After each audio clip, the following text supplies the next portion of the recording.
आज आपने राजस्थान पंचायती राज संशोधन विधेयक 2026 में मुझे बात रखने का मौका दिया।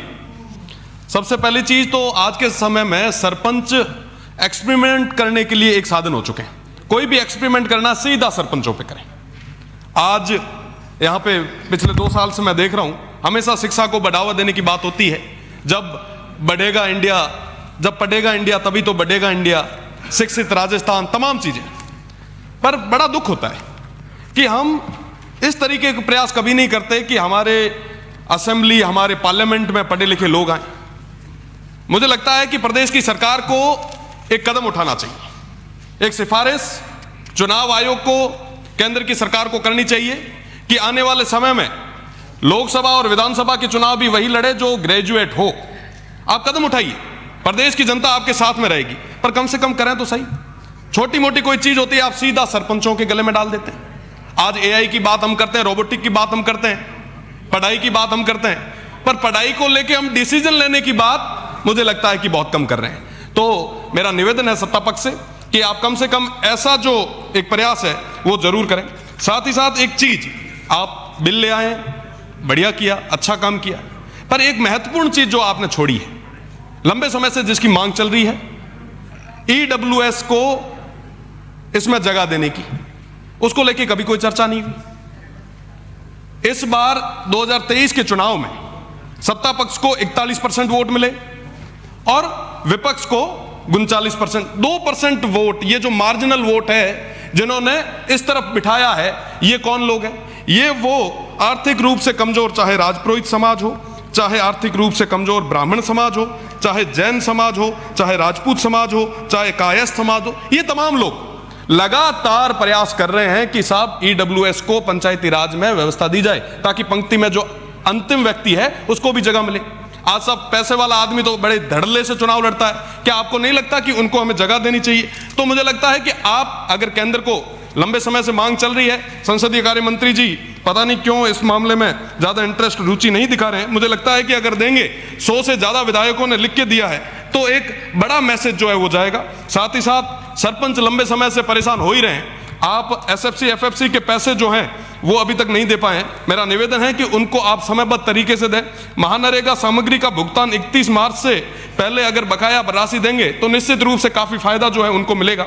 साथ ही साथ एक बड़ी समस्या, प्रधानमंत्री आवास ग्रामीण और शहरी की जो बकाया किस्तें हैं उनको लेके भी लंबे समय से तमाम जो हमारे सरपंच वगैरह है वो परेशान हो रहे हैं। इस बारे में भी आपको सोचना चाहिए। ग्राम सभाओं को आप लोगों ने कमजोर कर दिया। आज के समय में तमाम जो लोग हैं, जो मल्टीनेशनल कंपनीज है या कोई भी छोटा मोटा कोई होता है, तो एनओसी तक ग्राम सभा से नहीं ली जाती है, ग्राम पंचायतों से नहीं ली जाती। तो उसके बारे में सोचने की जरूरत है। साथ ही साथ विगत 17 सालों में अल्प मानदेय पर कार्यरत पीड़ित और शोषित नरेगा संविदा कर्मचारियों, विद्यालय सहायक, पंचायत शिक्षकों को स्थायीकरण पर कर चुनावी संकल्प में जो आपने एक जो वादा किया था, मुझे लगता है कि उनको अगर आप नियमित करेंगे तो उसका बड़ा फायदा होगा।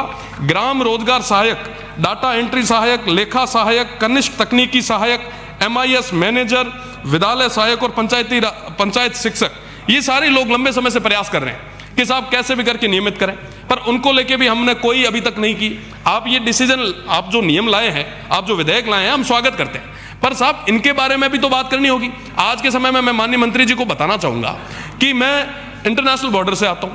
आप स्वच्छ भारत, स्वच्छ राजस्थान की बात करते हैं, स्वच्छता के नाम पे किस तरीके से घोटाले हो रहे हैं आप अगर धरातल पे जाके देखेंगे।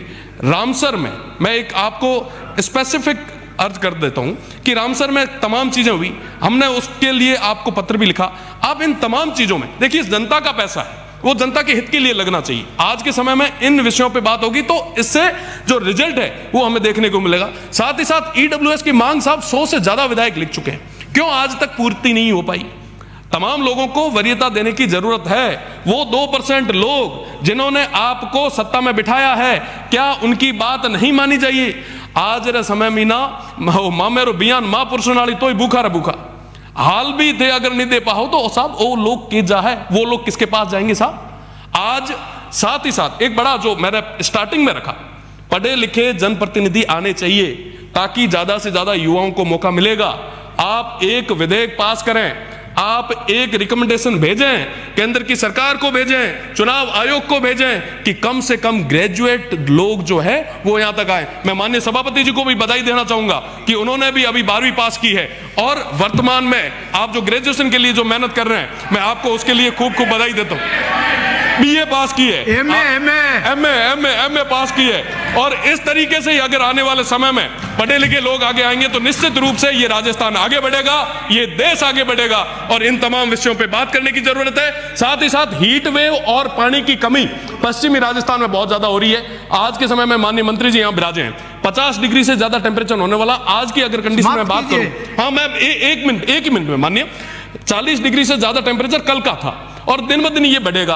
पानी की बहुत बड़ी कमी होने वाली है। वेस्टर्न राजस्थान को लेके आप विशेषकर एक बार मीटिंग करवाएं और जो पानी वाले मंत्री जी अभी तो बिराज रहे थे, शायद इधर उधर चले गए, वो इंद्र भगवान से एक बार निवेदन भी करें और आप भी थोड़ी मेहरबानी पश्चिमी राजस्थान पे करें ताकि पानी की कमी नहीं रहे। बहुत बहुत धन्यवाद। श्री मनोज कुमार जी सादुलपुर। माननीय सभापति महोदय, आपने मुझे पंचायती राज संशोधन विधेयक 2026 की धारा 19 पर बोलने का अवसर दिया। मैं सबसे पहले कहना चाहता हूं कि ये 1994 संशोधन 2 बच्चों पर रोक और 2014 के संशोधन से शिक्षा